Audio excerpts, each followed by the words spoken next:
300 jours et 300 nuits de combats sans trêve, 300 000 morts et disparus, 400 000 blessés, français et allemands. La bataille de Verdun de 1916 est un choc frontal, le plus meurtrier de l'histoire entre la France et l'Allemagne. Cette lutte d'anéantissement, à travers un duel d'artillerie sans précédent, symbolise et résume la guerre totale. Selon l'historien Antoine Prost, Verdun fut une transgression des limites de la condition humaine. À la fin de l'année 1915, le haut état-major allemand veut terminer rapidement la guerre dont l'Allemagne supporte le poids principal dans le camp des puissances centrales. Le général von Falkenhayn, chef de l'état-major impérial, pense que les Français sont à bout de souffle. Il les juge épuisés par les offensives en Champagne et en Artois, qui ont eu lieu sans grand succès en 1915. De plus, les Français ont dû retirer des troupes du front ouest face aux Allemands pour attaquer la Turquie, puis, devant leur échec, les débarquer à Salonique, en Grèce, pour prendre les Austro-Hongrois et les Bulgares à revers. Selon les Allemands, une attaque contre les Français devrait conduire à leur effondrement militaire et pousser le Royaume-Uni à chercher une issue rapide à la guerre en se retirant du conflit ou en négociant avec les Allemands. Il s'agit également de remonter le moral des troupes germaniques après 2 ans de combat et les échecs de la Marne et de l'Argonne.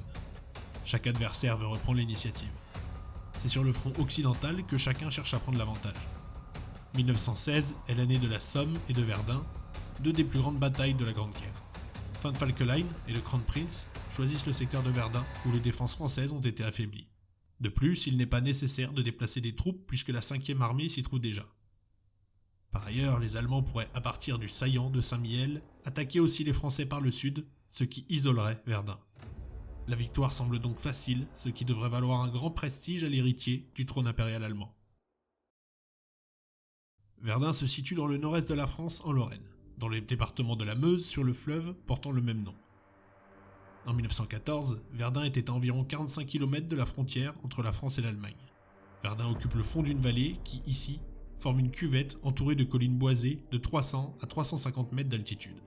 Depuis la défaite française de 1871, Verdun a été transformé en un vaste camp retranché. En effet, c'est le dernier obstacle majeur qui protège la route de Paris. Dès la fin de la guerre de 1870, une première ceinture de 10 forts est créée sur les hauteurs les plus proches de Verdun. De 1880 à 1914, une seconde ceinture de 43 forts et ouvrages militaires est construite dans un périmètre de 45 km, dont le fort de Douaumont et le fort de Vaux font partie. Au centre se trouve la citadelle souterraine de Verdun qui sert de poste de commandement. L'ensemble des fortifications forme la place fortifiée de Verdun. Les installations sont reliées entre elles par 180 km de voies ferrées. C'est ici que va se jouer l'une des plus grandes et des plus meurtrières batailles de l'histoire. La bataille de Verdun commence le 21 février 1916 à 7h15 avec un déluge de feu sur les forts et les tranchées déclenché par l'armée allemande. 1200 canons pulvérisent les positions françaises. Von Falkenhayn veut en finir avec la guerre de position qui a commencé à l'automne 1914 et veut relancer la guerre de mouvement. Cette première attaque est brutale, mais l'avancée allemande est pourtant insignifiante. Elle se soldera néanmoins par la prise du fort de Douaumont le 25 février. C'est d'ailleurs dans ce fort que le général de Gaulle a été blessé lors de la bataille de Verdun en 1916.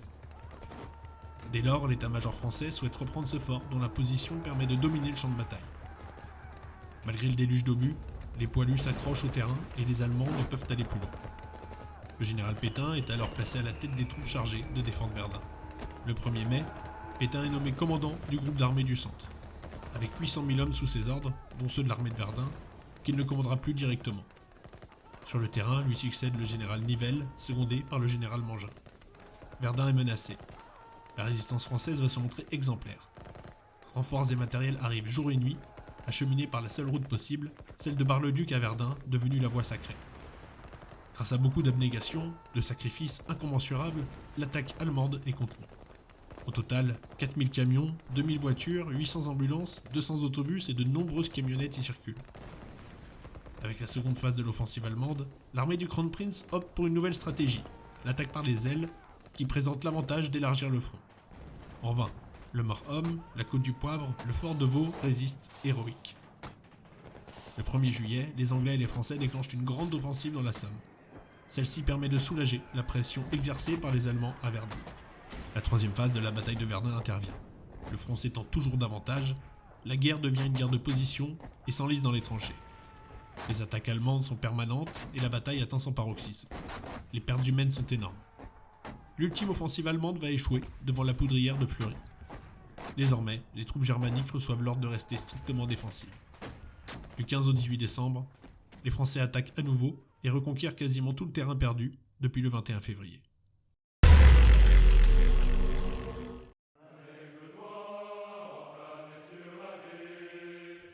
La bataille de 1916 prend fin après 10 mois de combats intenses. Elle a fait plus de 700 000 victimes, 305 000 tués et disparus et 400 000 blessés environ, avec des pertes presque identiques dans les deux armées. Les combats autour de Verdun se poursuivent cependant jusqu'en 1918. Près des 3/4 de l'armée française a combattu à Verdun en 1916. Des forces coloniales y furent également engagées. De par son ampleur et la violence des combats menés, la bataille de 1916 marque un des temps forts de la Première Guerre mondiale. Pour les Français, Verdun est resté le lieu géographique et temporel où la nation a contenu l'agresseur et a résisté face au dessein des Allemands de saigner la France à blanc. On a facilement admis que le plan allemand avait été non pas de prendre la place forte et la ville, mais d'écraser les forces françaises en leur imposant la bataille à un endroit d'où, pour des raisons morales, elles ne pouvaient se retirer. Elle est ainsi devenue, dans la conscience collective, le symbole de la Grande Guerre, dont elle représente le paroxysme des combats. Elle résume à elle seule cette guerre dans toutes ses composantes et fait de Verdun son lieu de mémoire emblématique.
Chantons la Marseillaise.